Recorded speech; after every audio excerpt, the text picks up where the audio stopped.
Well, hello everybody. Hope everybody had a great July 4th, at least those that live in the United States.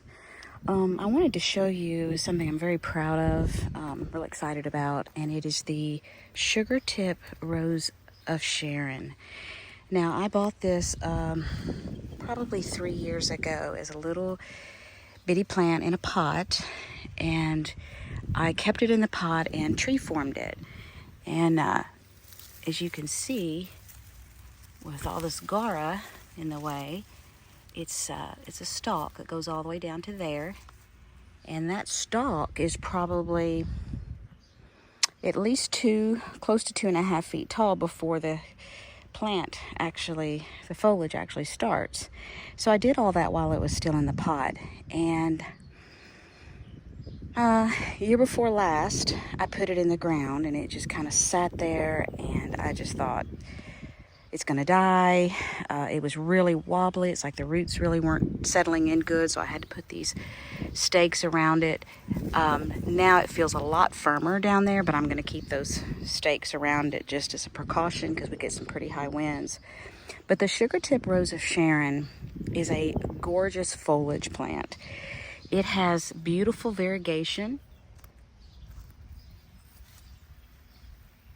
And even the green that's there is a sagey green. It's a soft, relaxing green, but you can see all the variegation. And this thing is loaded up with buds. And the blooms on it are absolutely darling. It's a baby doll pink, and it's just covered all over these. So it's just now really starting, but it's also got some that have been here for a while. It's kind of got a deep dark wine color down inside, but it's like a double bloom. It's very hardy, and I'll put the stats on the screen so you can learn about it. But this thing is absolutely beautiful even when it's not in bloom. So, and you can tree form it, which means that it doesn't take up a lot of square footage, at least not horizontally. So you can underplant it with things that, this thing will get really tall, so you could underplant it with something, and you're really not going to block much sun because the plant doesn't just get extremely wide. You wouldn't want it to get extremely wide because then it would make it really top heavy and potentially want to flop over. But as long as you keep it staked, which I don't even think about these stakes. And these little wire stakes have been sufficient even when we had really high winds. Actually, we had a tornado right down the road, and this thing it didn't go anywhere. So, and it's out in the open. It's not protected by anything. Now it's semi-protected from the corn that we have growing, but this was not here when we had the high winds, and that's the east, and most of our winds come from the west or the south. So anyway, it's a fairly strong stalk. I'm assuming it's only going to get stronger as it ages, but I've been waiting and waiting to show you guys these blooms, because if you don't have a sugar tip rose of Sharon, I highly encourage you to get one, not just because of the soft, sweet pink blooms that it has, but also because of this gorgeous leaf structure, but it's the coloring, the variegation, very clean too. I mean, I don't know if you can see, but I don't spray anything, and the leaves don't have any damage, really at all. And it's been sweltering hot, so it can handle dry conditions.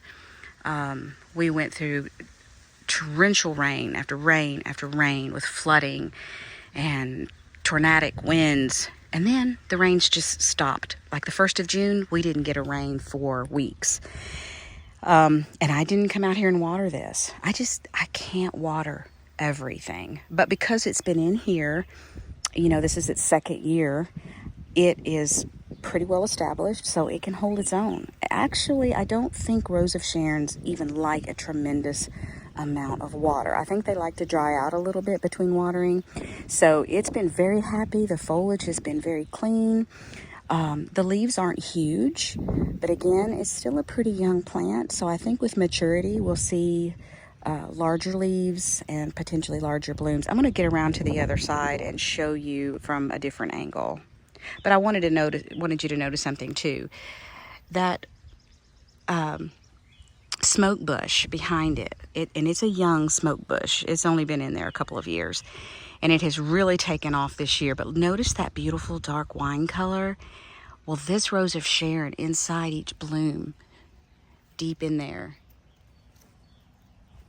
is a beautiful wine color as well. So to me, it looks really pretty with that smoke bush behind it. But let me show you the other angle.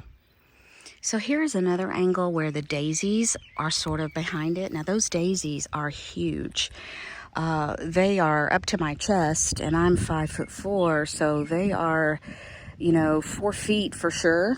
But I wanted you to see how darling the daisies behind this sugar tip rose of Sharon is. It looks so, I don't know, wispy and airy and magical to me. But just imagine this after its 3rd year, how it's going to just explode with growth and have so many blooms.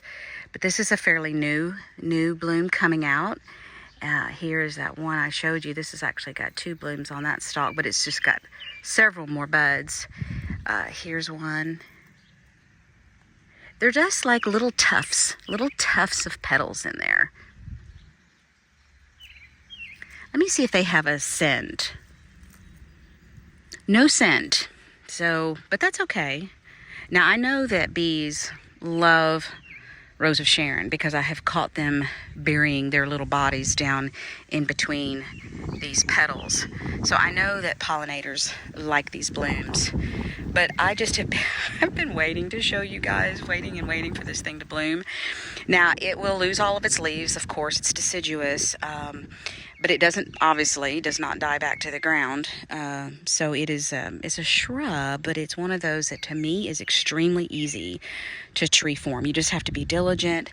Like I said, I started tree forming it while it was still in its pot, and it wanted to grow little branches down below. I just kept cutting them off, and that basically tells the plants, hey, you're going to have to send growth somewhere because we got to have some photosynthesis. So it'll start sending it up at the top, and if you don't bother those, they will just continue to grow, and then it will eventually, once it realizes it has enough foliage to sustain itself, it'll stop. It has not made any.